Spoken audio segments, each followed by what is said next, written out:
श्रावण महिना भक्तीचा, साधनेचा आणि आध्यात्मिक ऊर्जेचा अशाच या पवित्र श्रावणात कोरेगाव तालुक्यातील सापनगरी गुरुचरित्राच्या भक्तिरसात न्हाऊन निघाली आहे.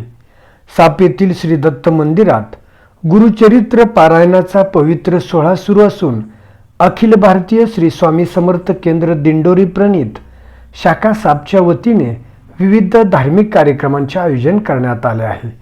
हातात गुरुचरित्र, समोर श्री दत्तगुरूंची प्रतिमा आणि मनात अखंड भक्तिभाव अशा भक्तिमय वातावरणात गावातील महिला आणि पुरुष भाविक मोठ्या श्रद्धेने गुरुचरित्राचे वाचन आणि श्रवण करीत आहेत.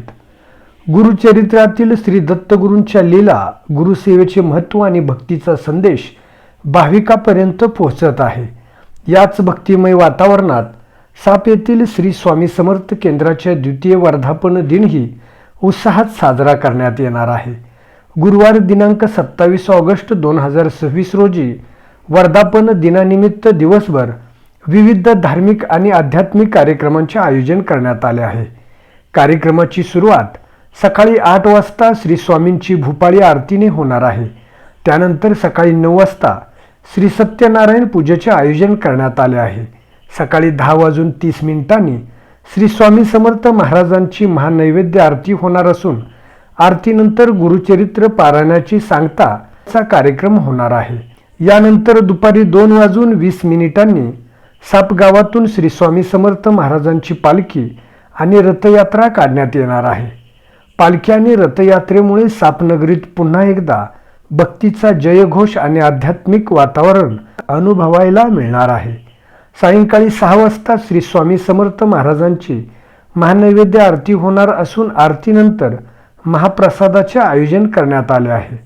विशेष म्हणजे दर गुरुवारी सायंकाळी 6 वाजता श्री स्वामी समर्थ महाराजांची महानैवेद्य आरती होत असल्याची माहिती सेवा केंद्राच्या वतीने देण्यात आली आहे.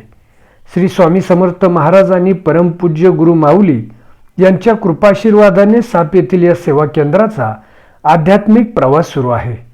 गुरुचरित्राचे वाचन, नामस्मरण, आरती, पालखी आणि रथयात्रा आणि महाप्रसाद या सर्व कार्यक्रमांच्या माध्यमातून भक्ती, सेवा आणि अध्यात्माचा त्रिवेणी संगम साप येथे अनुभवायला मिळणार आहे.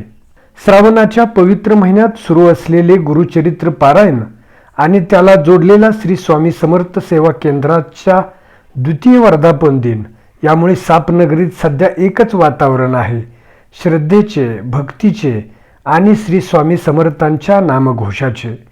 गुरुचरित्राच्या पवित्र वाचनाने आणि श्री स्वामी समर्थांच्या भक्तीने सापनगरी दुमदुमली आहे.